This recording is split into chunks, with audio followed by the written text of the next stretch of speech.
Salam alaikum wa rahmatullahi ta'ala wa barakatuh. Rafa ma'akoum, de retour. J'espère que tout le monde va bien. Donc, j'ai une vidéo pour vous souhaiter Eid Mubarak le 1er novembre 54, pour féliciter le peuple algérien et les Moudjahidines et les Shuhada qui sont morts pour la libération du territoire national qui a été colonisé par une force coloniale qui a commis des crimes en Algérie. Cette date, c'est le 1er novembre 54. Donc c'est le 50e anniversaire, après celui de l'indépendance, le juillet passé. Et cette vidéo, je vais la faire pour répondre un peu aux pseudo-politiciens français, les nouveaux voyous en France qui détiennent les rênes en France. Donc ce message ne s'adresse pas au peuple français, qui ne m'en veulent pas pour ce que je vais dire, parce que ce geste-là ne représente pas la France, et ce monsieur qui a fait ce geste-là n'est pas français de souche. Donc, comme nous savons que le peuple français actuellement est colonisé par des forces occultes, des forces qui travaillent pour les forces du mal dans le monde, et donc il ne représente pas la France. Donc ce geste-là, il ne faut pas que les Algériens le prennent comme une haine contre la France et les Français. Parce qu'on sait que les Français, les pauvres Français, sont colonisés maintenant. On sait très très bien. Donc à la question qu'on lui a posée pour la reconnaissance des crimes de la France en Algérie, Gérard Longuet a répondu comme un voyou avec un bras d'honneur. Et celui qui lui a donné suite à ça, c'est Gilbert Collard. C'est le député élu à l'Assemblée du Front National. Donc ça ne représente pas la France aussi, parce que les Français n'ont jamais voté pour le Front National. Donc ce sont deux forces qui ne représentent pas la France en réalité. Donc la France, et l'image de la France, avec ce geste, a été salie. S'il y a beaucoup de gens qui pensent que ce geste-là a insulté les Algériens, non. Ce geste-là a insulté la France avant d'insulter les Algériens. Donc c'est des gens qui ne respectent pas la France. Pourquoi? Tout simplement parce qu'ils ne sont pas français. Tout simplement. Donc, Gilbert Collard est un bourgeois qui a vécu comme un bourgeois. Sa mère a hérité d'argent, son père était notaire, donc il a vécu dans les châteaux et tout ça.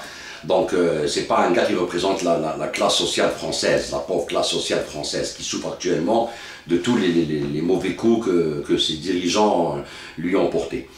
Donc, je commençais par Gilbert Collard qui a dit « J'espère que ce message sera médiatisé tellement que les Algériens le recevront en pleine gueule. » Moi, je vais te répondre et te dire que moi, personnellement, et tous les Algériens, je pense, on a reçu ce message comme un verre de Himoud Bou'alam. Je ne sais pas si tu connais Himoud Bou'alam, c'est Necto, la boisson, comment on dit, étoile de l'Algérie. Un bon verre de Himoud Bou'alam avec des glaçons dedans en plein mois d'août en Algérie. 40 degrés, 35 degrés, bien assoiffé après à la plage et pam, et prendre un verre de Himoud Bou'alam. Ça fait du bien. Moi je l'ai reçu comme ça. Pourquoi je l'ai reçu comme ça? Parce que je vois par exemple que vous êtes perdu, que vous ne savez pas ce que vous dites ni ce que vous faites. Et puis Gérard Longuet, c'est l'ancien ministre de la Défense de Nicolas Sarkozy, donc l'UMP, que l'Algérie a démis de ses fonctions, parce que c'est l'Algérie qui a mis hors circuit politique l'UMP. Je vais vous expliquer pourquoi. Donc on va retourner un peu à la révolution algérienne pour dire qui sont nous les Algériens et que ce geste-là ne nous touche pas. Au contraire, ça nous montre comment vous êtes touchés par cette révolution. Vous ne pouvez pas admettre d'avoir été, comme on dit, vaincu par des braves et des hommes de qualité. Parce que vous, pendant la révolution algérienne, pendant que vous étiez des colonialistes en Algérie, l'Allemagne, Hitler est rentré sur les Champs-Élysées avec un pyjama. Donc ça, c'est un déshonneur. Vous n'avez même pas pu vous défendre avec vos salons, vos généraux salons, Massu, Bijard et Ossarès. Vous n'avez jamais pu vous défendre. Au contraire, vous étiez comme des lâches. Ça veut dire que vous avez laissé votre pays être envahi sans tirer même pas une seule balle. Et le gouvernement de Vichy à l'époque, c'est lui qui déportait les Juifs vers les camps d'Auschwitz. Donc vous êtes maintenant dans une mauvaise posture. Parce que vous avez deux dettes, que nous on n'a pas de dettes. Vos dettes que vous avez, c'est que vous avez participé à la déportation de Juifs vers les camps d'Auschwitz pour le massacre, et puis vous êtes associé à ça. Donc vous avez une dette vers l'État israélien et vers les Juifs en général, du monde entier. Parce qu'il faut faire la différence entre État israélien, sioniste et les Juifs. C'est pas la même chose, mais vous avez une dette envers les deux, envers l'État israélien et envers les Juifs du monde entier. Ça, c'est de un. Deux, vous avez une dette envers les États-Unis parce que vous leur devez votre liberté. La libération de votre pays a été acquise par l'aide des États-Unis. Ce n'est pas par votre force ou par votre honneur ou par votre armée. Votre armée qui était en train entre-temps de massacrer des civils dans notre pays. Vous avez été colonisés, vous avez été, comme on dit, envahis par les Allemands, que vous n'avez même pas tiré une balle. Donc ça, déjà, il y a une différence entre nous. Nous, on est un peuple de guerriers depuis l'histoire, depuis Kaïna, depuis Qusayla, depuis le Maqrani, depuis Jugurtha, depuis Massinissa, depuis. Jusqu'à présent, ça veut dire. Donc, ça vous a fait mal, parce que vous ne pouvez pas vous mettre avec nous dans la balance. Nous avons une histoire, une révolution. Le 1er novembre 1954, nous avons déclenché une guerre de libération qui a duré 7 ans, et vous êtes sortis une main devant et une main derrière. Et ça, vous n'avez jamais pu l'avaler. Alors, vous allez demander la reconnaissance du crime arménien par les Turcs, mais vous ne reconnaissez pas vos crimes en Algérie. Pour moi, ça ne pose pas de problème que vous reconnaissiez ou pas. Le monde reconnaît déjà que nous avons une grande révolution avec celle du Vietnam. Ça a été les 2 plus grandes révolutions au monde. Donc ça, déjà, dans notre histoire, on marche la tête haute. Pas comme vous, vous marchez la tête basse. Et alors, ça se voit, regardez, d'après le geste que vous avez fait. Donc, et on vous a combattu. Je vais vous dire à mes frères algériens qui écoutent cette vidéo, pourquoi ils sont frustrés comme ça, ces gens-là. Pourquoi? Je vais vous dire pourquoi. Parce que on vous a combattu sur tous les domaines. Ça veut dire on vous a combattu à l'époque avec les armes. Ça veut dire on vous a sorti de l'Algérie au bout de nos fusils et notre idéologie et de notre caractère de révolutionnaire, et qu'on n'admettra jamais de se mettre à genoux devant qui que ce soit. Même si entre nous on a des problèmes. Ça ne vous regarde pas. Ça, c'est la première des choses. La deuxième, je vais vous parler sportif maintenant. Même pendant la Révolution, on vous a battu sur le plan sportif. On vous a fait la guerre avec une équipe de football. Ça veut dire à l'époque, il y avait des joueurs qui jouaient en France, en professionnel, comme le Hadji Bril, comme Khloufi, comme Souka, qui jouaient dans des clubs professionnels en France. Donc pour faire connaître la cause algérienne dans le monde, ces joueurs-là ont déserté leur club et ont formé une équipe nationale algérienne. Et ils ont été condamnés par la France pour rébellion et tout ça. Ils allaient jouer des matchs amicaux avec des nations qui nous reconnaissaient. Et avant chaque match, le drapeau algérien flottait et l'hymne national était, comme on dit, chanté par les joueurs. Donc, et avec ça, on vous a combattu déjà. Ça veut dire qu'on a imposé notre équipe nationale, notre drapeau sur les terrains des pays qui nous ont aidés à nous libérer. Et ça vous a fait mal à l'époque déjà, et vous avez même condamné ces joueurs par contumace. Déjà un. En 1975, en finale des Jeux méditerranéens en Algérie, c'était la finale France-Algérie, que le monde entier a regardé à la télévision. C'était l'ex-colonisé contre le colonisateur. Un match de football, et on vous a battu 3-2, et on a été champion méditerranéen, et on vous a pris la médaille d'or. Donc ça déjà, ça veut dire, en l'espace de quelques temps, on a pu construire une équipe nationale, et une deuxième équipe nationale qui vous a battu devant le monde entier, sur tous les écrans. Donc ça a été une victoire pour tout le monde, pour toutes les nations qui étaient colonisées. On a donné un exemple avec notre révolution, qu'elle soit au niveau militaire, politique, diplomatique, ou au niveau sportif, déjà ça.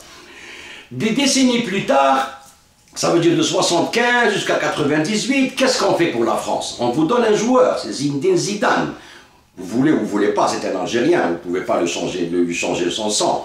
Zinedine Zidane, on vous offre un joueur qui vous a permis d'obtenir votre première Coupe du Monde et être reconnu comme une grande équipe de football. Bon, le mérite revient à toute l'équipe, bien sûr, mais le génie de l'équipe était Zinedine Zidane, et c'est un Algérien qui vous a donné cet honneur, qui vous a permis d'avoir dans votre répertoire, comme on dit, la première Coupe du Monde. Donc regardez ce que nous on a fait pour la France. On a fait beaucoup de choses, ça veut dire on vous a appris qu'il ne faut pas aller coloniser les gens parce que vous allez avoir une raclée. Et c'est ce qui vous pousse maintenant à nous faire un bras d'honneur. C'est pas grave, et ça le remerciement pour la Coupe du Monde. Mais comme je dis toujours, ce n'est pas les Français, ce sont les gens qui sont accaparés la France, et vous savez de qui je parle. Donc, on va maintenant passer à cette frustration qui vous a poussé à faire ça. Pourquoi? Parce que si on voit maintenant ce qui se passe dans le monde, avec les guerres dans les pays arabes, et tout ce que vous avez soutenu comme invasion, et tous les crimes que vous avez commis depuis la Libye jusqu'à nos jours, en passant par le Mali aussi, parce que le Mali c'est très important, on est en plein dedans, pour voir à peu près la diplomatie algérienne, comment elle vous a battu sur l'échiquier international. Ça c'est très important. C'est pour ça que vous avez fait ce geste, parce que vous n'avez pas pu avoir gain de cause ou avoir raison, ou vous avez très très mal manœuvré. Pourquoi? Parce que premièrement, vous êtes, comme on dit, le gouvernement français de Sarkozy de l'époque, c'était le sbire, le chien des États-Unis. Donc, vous allez attaquer la Libye, vous tuez Kadhafi, vous démolissez le pays, vous êtes le fer de lance de cette invasion de la Libye. Regardez maintenant la Libye dans quel état elle est. Et en fin de compte, vous sortez les mains sur la tête. Pourquoi les mains sur la tête? Parce que on va voir la position algérienne par rapport à la Libye. La position algérienne par rapport à la Libye, c'est qu'on a accueilli Aïcha Kadhafi, la famille de Kadhafi en Algérie. Donc, l'Algérie a des dossiers top secrets entre les mains. C'est pour ça qu'ils vous ont jeté l'affaire de l'UMP, de la corruption, que Kadhafi vous a donné 50 millions d'euros pour que vous puissiez accéder au pouvoir. Et ça vous a tué et vous êtes tous sous enquête parce que vous avez enfreint la loi française sur le financement des partis. Et ça, vous n'avez pas pu l'avaler. Pourquoi? Parce que c'est l'Algérie qui détient tous les documents secrets entre la Libye et la France. Parce que Aïcha Kadhafi est une avocate et nous, on a su récupérer le meilleur morceau de la Libye, c'est les dossiers secrets. Et on a beaucoup de secrets. On a beaucoup de secrets que vous savez, que vous avez peur que l'Algérie demain étale sur la table devant votre peuple. Et c'est pour ça qu'on vous tient, comme on dit, par las cojones, comme ils disent les Espagnols. Donc, ça, vous n'avez pas pu avaler ça.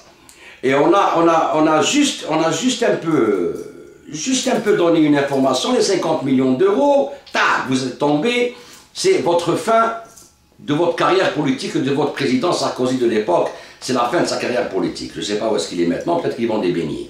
Donc, ça déjà, vous ne l'avez pas admis. La deuxième affaire, c'est que vous avez cherché à avoir le contrat de la formation de la police libyenne, alors que c'est l'Algérie qui l'a eu. Ça veut dire, ça fait 2 ou 3 mois.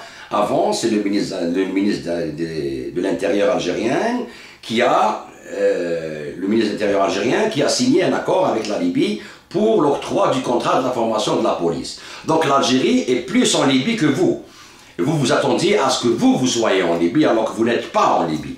Et vous avez envoyé votre cher Bernard-Henri Lévy, qui dit lui-même de sa bouche, moi je suis le représentant de ma tribu Israël, donc ce n'est pas la France. Et nous, on a reçu ce contrat et on a signé ce contrat. Donc c'est à nous de former la police libyenne. Ça veut dire qu'on est à l'intérieur de la Libye, que vous le veuillez ou non. Ça veut dire que c'est la deuxième défaite pour vous dans un seul match, la Libye. Bon. Le deuxième problème, c'est quoi? C'est la Syrie. La Syrie, vous n'avez rien pu faire. Vous avez cherché à démolir la Syrie, vous êtes en train de financer les groupes armés, vous êtes en train de soutenir comment on dit, le congrès de transition, le pouvoir actuel, soi-disant l'opposition qui est en Turquie et qui était chez vous en France parce que Relioun était un prof d'université en France. Donc vous avez cherché à avoir l'intervention de la communauté internationale, de l'OTAN et tout en Syrie. Vous n'avez pas pu l'avoir. Parce que pourquoi? Parce qu'il y a eu un veto qui a été déposé par la Chine et par la Russie, donc l'Amérique n'a rien pu faire et l'ONU aussi. Donc et les États-Unis maintenant commencent à se rendre compte des dégâts, donc ils commencent à se retirer petit à petit. Donc vous avez perdu sur cet échiquier et c'est l'Algérie qui a organisé, qui a été contre la prise de décision de la Ligue arabe, et c'est l'Algérie qui a proposé l'intervention des observateurs de l'ONU en Syrie alors que vous étiez contre. Et vous avez tout fait pour démolir tout ça, mais vous n'êtes pas arrivé à intervenir en Syrie. Donc là déjà on vous a gagné sur ce plan, sur le plan de la Syrie, et en plus, la cerise sur le gâteau, c'est que maintenant c'est l'Algérie qui tient les rênes en Syrie. Pourquoi? Parce que l'envoyé spécial de Ban Ki-moon de l'ONU, c'est Bachir Ebrahimi. C'est un Algérien, ex-ministre des Affaires étrangères algérien. Donc là maintenant, sur le chiquier international, on commence à placer nos pions et on vous dépasse sur tous les plans politiques sur le chiquier international. Et ça, vous n'avez pas pu l'avaler. Pourquoi? Parce que comment ça se fait qu'une ancienne colonie française puisse être comme ça, puisse élaborer des plans, l'intelligence, mais nous avons Bouteflika, que Dieu le garde pour l'Algérie. Il vous connaît très très bien. Et donc, ça déjà, c'est une défaite pour vous. Parce qu'on est arrivé à placer quelqu'un de chez nous, qui est en train de discuter avec tout l'Iran, la Russie, la Chine, avec tous les pays, sauf avec vos alliés comme le Qatar et vous-même. Il n'est jamais venu vous voir en France pour vous demander quoi que ce soit. Et ça, vous n'avez pas pu l'avaler encore. Donc vous êtes frustré. Vous êtes vraiment frustré contre l'Algérie. Et en plus, vous avez fait des pieds et des mains avec vos médias comme Canal+, et tout ça, pour aider à une révolte interne l'année passée, avec vos documentaires, les mois de Tibhirin, les assassinats, les généraux, les massacres, tout ça. Vous n'avez pas pu arriver à votre but. Et donc, les élections algériennes, l'Algérie a organisé les élections algériennes qui se sont passées approximatives au même moment que les élections françaises et au même moment que les élections en Égypte, pour que ça ne fasse pas trop de bruit, pour qu'on passe, comme on dit, sans être vu, et on a instauré ce qu'on a voulu en Algérie sans votre accord à vous. Donc ça déjà, vous êtes mort, déjà là on vous a tué. Maintenant la dernière affaire du Mali. La dernière affaire du Mali, c'est la France, c'est vous qui avez organisé le coup d'État pour retourner au Mali et en Afrique, mais vous ne pouvez pas retourner sans l'accord de l'Algérie. Et ça vous le savez très très bien. Parce qu'il vous faut des bases, il vous faut un soutien logistique que l'Algérie ne vous donnera jamais à vous. Donc, l'Algérie a essayé un peu d'arrêter votre intervention. Vous avez parlé à Malte, Laurent Fabius a parlé à Malte, la dernière conférence à Malte. Il a dit qu'il y a des nations qui ne peuvent rien faire pour stopper l'invasion du nord du Mali par les forces françaises. Ils nous feront tout pour arriver à une intervention militaire. Donc l'Algérie, qu'est-ce qu'elle a fait, l'Algérie ? Comme on a de bonnes relations avec les États-Unis et qui vous dépassent avec nous maintenant dans les accords commerciaux entre l'Algérie et les États-Unis, ils vous ont dépassé, donc vous n'avez pas pu avaler ça aussi parce qu'on vous a éliminé et on est allé vers un bon client, c'est les États-Unis. Donc c'est avec eux qu'on achète les pétroles, c'est important, et les armes et tout ça. Donc vous n'avez pas encore aussi avalé ça. Et sur le point du Mali, nous, qu'est-ce qu'on fait? Hillary Clinton, elle ne vient pas vous voir à vous, elle vient voir Bouteflika. Pourquoi? Parce que nous, on sait avec qui on parle. On parle avec vos maîtres, on ne parle pas avec vous. On n'a rien à voir avec vous, avec votre politique. Donc, nous, déjà, on parle avec votre maître. Les États-Unis sont venus pour demander conseil à Bouteflika, ils sont partis satisfaits. Hillary Clinton a parlé d'une expérience du président Bouteflika et qui lui a bien informé sur la situation au Mali, sur les groupes armés, ce qui s'ensuit, qu'il ne fallait pas taper dans le tas, qu'il fallait choisir la cible pour savoir où est-ce que vous allez. Les Français, ils ne peuvent pas intervenir seuls. L'OTAN se retire, ne veut pas intervenir. L'Allemagne réticent. Les États-Unis, avec le problème de l'Iran et d'Israël, ils ne peuvent pas s'engager dans une guerre comme ça après 10 ans de guerre en Irak. Donc, ils se retirent. Ils sont en conflit avec Israël parce qu'ils ne leur donnent pas le feu vert pour attaquer l'Iran. Donc qu'est-ce qu'ils font à Israël? Avec leurs cinéastes, ils sortent un film sur YouTube comme ça, qui dénigre le prophète, notre prophète, ainsi que dans les journaux de droite, de votre droite, Charlie Hebdo. Pourquoi? Pour soulever les pays, les populations arabes contre les États-Unis. C'est ce qui s'est passé, ils ont tué l'ambassadeur des États-Unis en Libye, et ça a été un coup monté par les services secrets français et israéliens pour attirer les États-Unis dans une guerre que eux ils veulent provoquer contre l'Iran et pour déstabiliser toute la région. Donc, vous êtes perdant sur l'échiquier international. C'est pour ça que moi, je vous dis que je reçois ce geste comme un verre de Himoud Boualem, parce que là, je sais que vous êtes mort. Vous êtes à genoux et vous avez peur de l'Algérie parce qu'on a les dossiers de Kadhafi. Et c'est pour ça que vous avez fait ce geste, et c'est pour ça que moi je suis content d'avoir vu ce geste. Au contraire, vous insultez la France, vous n'insultez pas l'Algérie. Et là, je vous ai démontré que vous êtes perdants, vous êtes que des perdants. Et je conseille au peuple français de revoir ces casseroles, par exemple, et de voir qui sont les gens qui vont le représenter dans le monde, parce que là c'est très très grave ce qui se passe. Si la France a des ministres et des élus ou des sénateurs qui posent des gestes comme ça dans des médias publics, c'est très très grave. Attention, attention les Français. Ils vous ramènent que des problèmes. Donc dans l'histoire du Mali aussi, vous êtes perdants. Les États-Unis a les élections, donc ils ne pourront pas intervenir. Si intervention il y a, et l'intervention ne pourra se faire qu'avec l'aide de l'Algérie, et l'Algérie c'est elle qui guide en Syrie avec Ibrahimi, en Libye avec la formation de la police, et au Mali avec les États-Unis. C'est l'Algérie qui guide. Vous, votre gouvernement, c'est des guignols. Vous n'avez aucune force diplomatique. Et ça, c'est l'expérience qui parle. Donc, là, je retourne à mes frères, Khawti, à dire en anglais. Ça veut dire, ما قدروش دبلوماتيكمون. هذه قالنا زيطوط باش يسمعها كانا، اسمع لا دبلوماسي كيفاش تندار ولا بوليتيك كيفاش تندار. انت لا تقول فرنسا جابوا فرنسا، ما نجيبوا لا فرنسا لا والو. حنا او كونترير حنا اللي حاكمين ليران كامل، فهمت؟ باش تجي هيلاري كلينتون تجي حتى لالجيري، elle parle pas avec les Français, elle vient parler avec les Algériens parce que c'est nous راس المول، حنا هما رايس الجوق. فهمت كيفاش؟ et nous sommes en train de nous imposer comme une puissance politique et militaire en Méditerranée. ان شاء الله بربي برك يعني الشعب يفهم واحد الحاجه برك يفهمها، كو لازم نحطوا اليد في اليد كامل كيما رانا تو توندونس كونفوندو. انتو كيفاش نعاود نقول لكم على البريه تاع محمد طاهر يعلى اللي دارها على البروغرام تاعو. سي تري امبورطون، il est très intéressant à lire et à voir. نقصروا عليها ان شاء الله ونعطيكم برك اون بتيت سوليسيون اللي خدمت لها انا صافي تري لونطون على كل حال. مي افيك هذا le programme Taïana, ça a été très important, ça m'a poussé un peu à vous le soumettre. Et sur ce, je félicite encore l'Algérie pour le déclenchement de la guerre d'indépendance du 1er novembre 1954. Et M. Longuet et M. Collard, vous êtes finis, vous êtes cuits. Vous n'avez plus rien en politique, vous êtes morts. Voilà ce que vous avez offert à la France. Vous avez offert à la France la décadence. C'est ça que vous avez offert à la France. Et mon bonjour aux Français de souche, aux purs Français qui nous respectent et qu'on respecte. Et que nous, on sait qui est à l'origine du problème franco-algérien. Et qu'il y a des forces occultes qui ne veulent pas que l'Algérie et la France se réunissent. Et que l'Algérie et la France fassent, comme on dit,